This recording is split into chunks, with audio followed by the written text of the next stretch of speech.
Boa noite.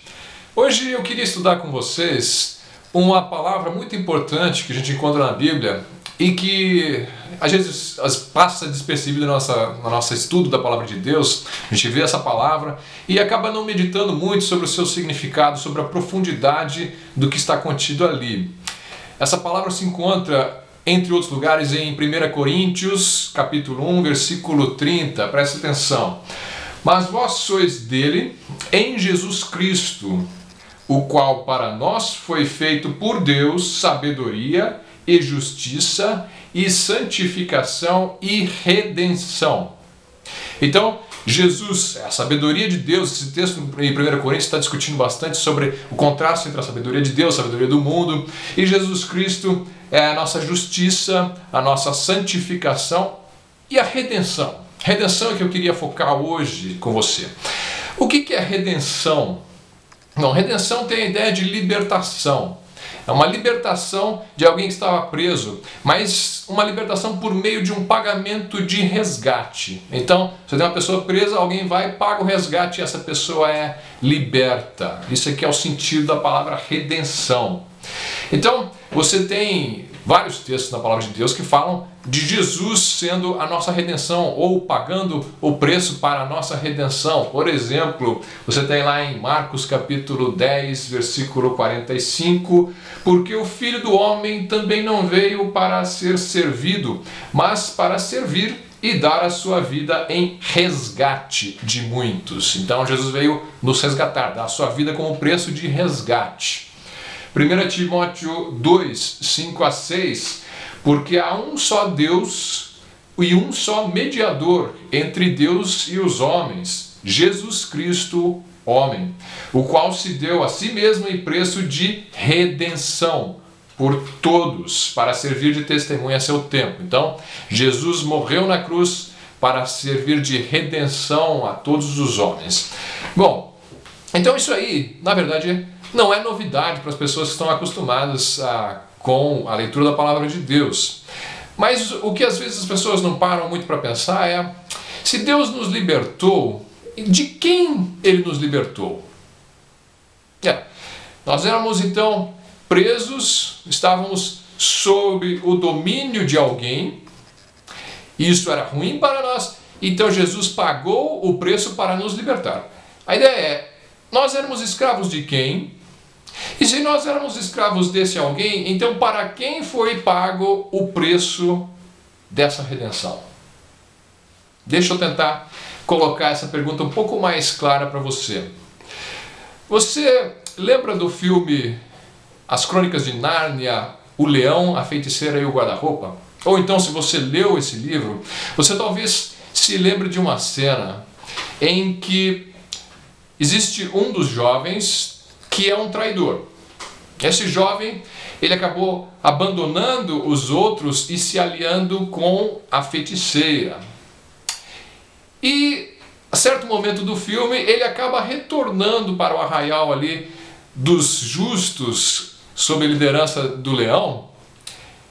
E em um determinado instante, a rainha das neves, a feiticeira, ela aparece ali quando estão aquelas pessoas, aquelas criaturas reunidas. Ela aparece e ela vem requerer a vida deste humano traidor, porque ela diz que por justiça o sangue do traidor lhe pertence.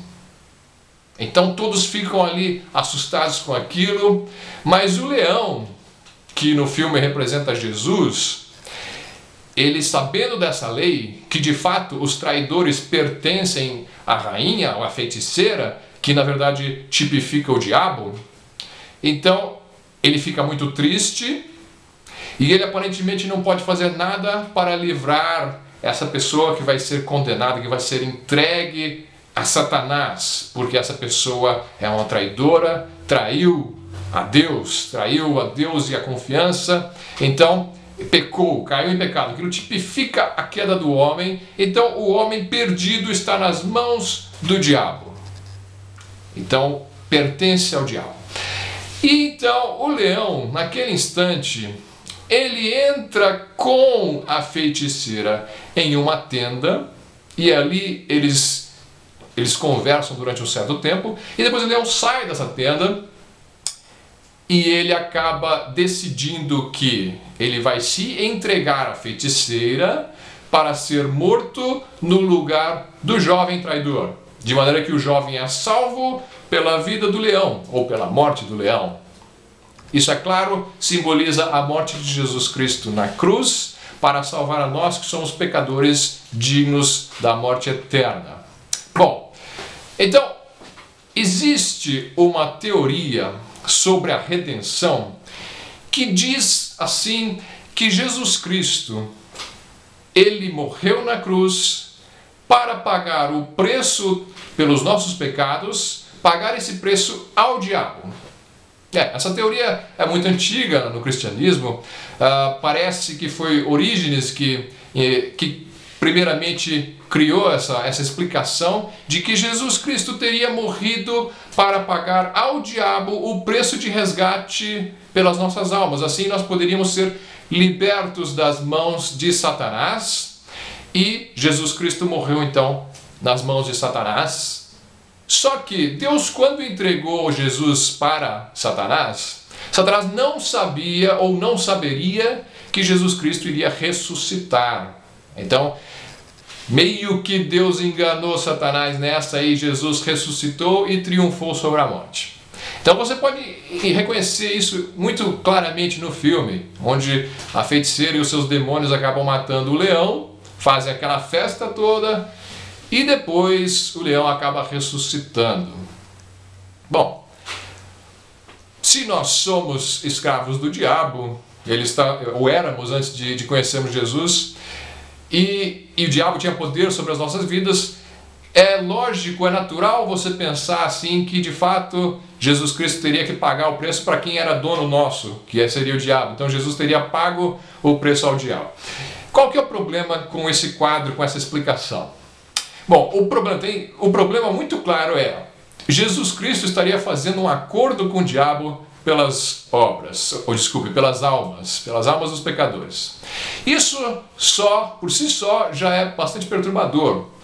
Jesus não deve nada ao diabo, Jesus não entra em acordo com o diabo, e você não vai encontrar na Bíblia nenhuma passagem que diga que o preço, o sangue de Cristo foi vertido na cruz, derramado para o diabo.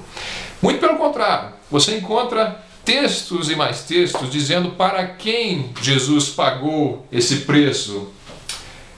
Olha só o que acontece em Efésios capítulo 2, Efésios 5, versículo 2.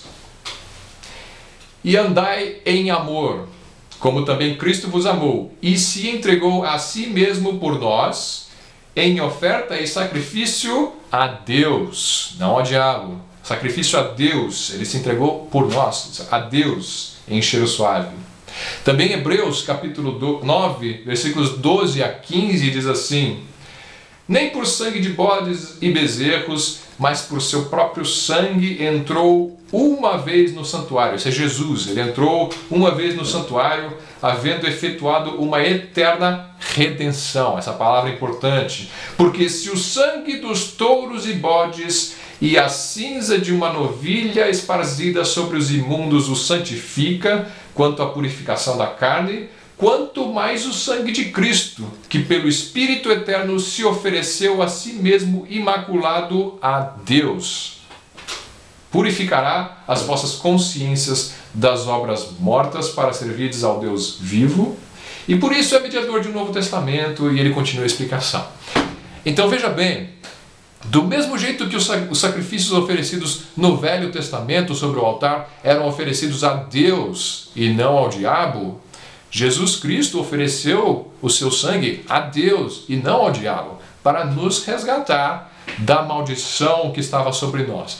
Então, tome cuidado com isso. O autor C.S. Lewis, que escreveu as Crônicas de Nárnia, ele era até um bom apologista cristão. Um apologista é uma pessoa que defende a fé cristã através de argumentos lógicos. Então, se você lê o livro Cristianismo Puro e Simples, tem alguns argumentos ali muito convincentes a respeito do cristianismo. Só que A despeito de ser um bom apologista, C.S. Lewis era um mau teólogo. Então, muitas coisas erradas você vai encontrar na teologia do C.S. Lewis. Essa é uma delas. Agora, fica uma pergunta ainda. Afinal de contas, de quem que nós éramos escravos? Nós éramos escravos de Deus ou do diabo?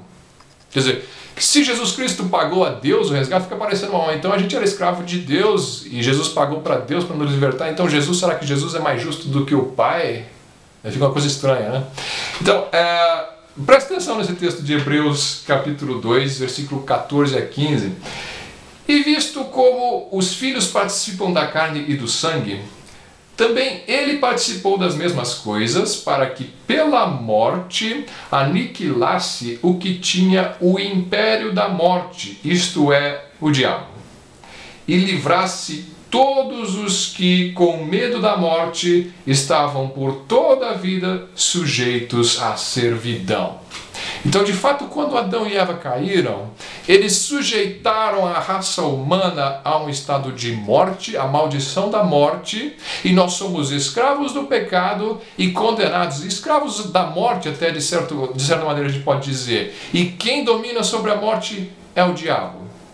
Mas lembre-se, Deus é que é o Senhor, Deus é que é o juiz, e é contra Ele que nós cometemos uma ofensa, e é a Ele que nós somos devedores. Então, para você entender um pouco melhor esse quadro, talvez seja útil você prestar atenção numa parábola, Mateus 18, 23 a 35. Eu estou passando rapidamente sobre vários textos, apesar do pouco tempo desse vídeo, mas presta atenção, acho que esses textos ajudem. Versículo 23 em diante diz assim: por isso o reino dos céus pode comparar-se a um certo rei que quis fazer contas com os seus servos. E começando a fazer contas, foi-lhe apresentado um que lhe devia 10.000 talentos. E não tendo ele com que pagar, o seu senhor mandou que ele e sua mulher e seus filhos fossem vendidos, com tudo quanto tinha, para que a dívida se lhe pagasse.